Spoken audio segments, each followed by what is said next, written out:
All right, in today's video, I'm going to take a look at gold. This is real-time trading. This is what we do in the SMT.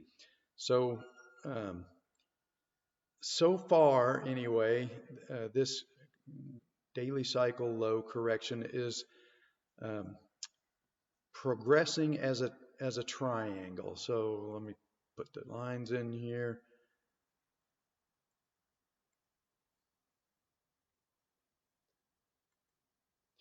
And as of today, it's still intact, but the problem is that we had another large attack, and we've had attacks every single morning here. Um, the banks, as I've said before, the banks are stuck in this huge short position, and they would like to cover some of those shorts and get out of that. They need to take gold down below 1700. That's a psychological level, and if they can break that and close gold below 1700, they have a better chance of breaking this triangle pattern and producing a deeper move down into a daily, a true daily cycle low, something that gets this 5-day RSI more oversold than this, marginal move right here.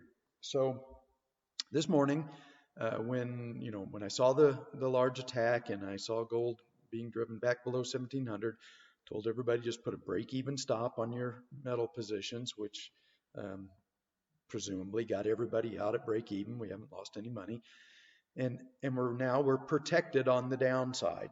If the buyers come back in and push this back up, by the close, then we'll have to figure out where to get back in.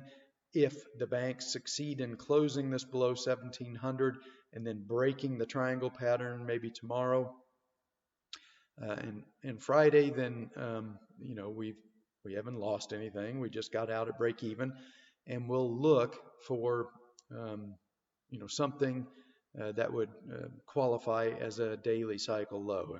We're pretty late in this daily cycle, so once we get down here, get some extreme short-term sentiment readings and then get a swing, then we'll try again with the metal positions.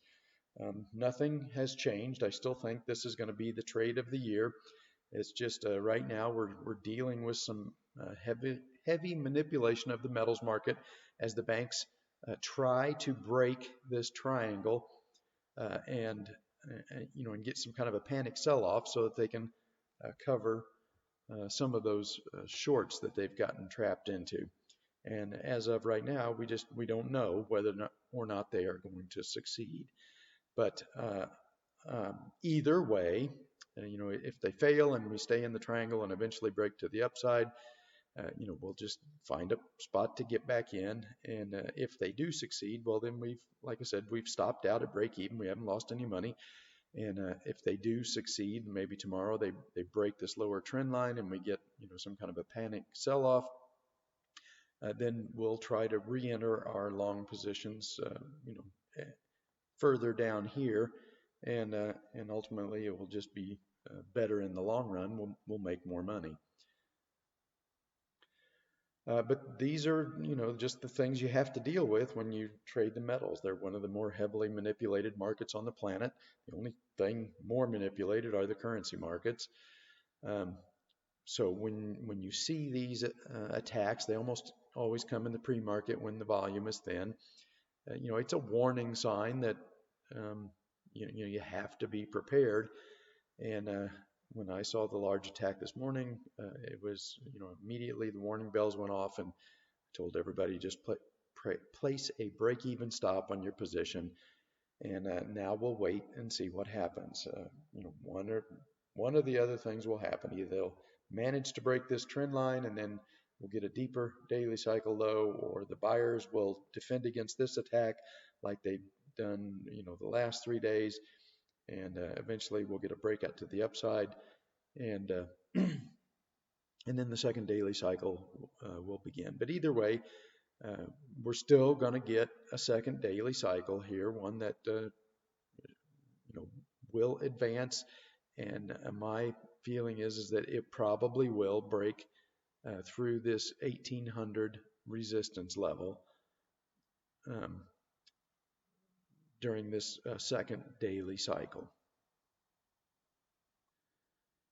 So right now we're just, trying to stay out of the way of the banks and see whether or not they can um, take this market down and break this triangle pattern and create a deeper daily cycle low, something that would presumably push this 5-day RSI down here into a complete oversold condition.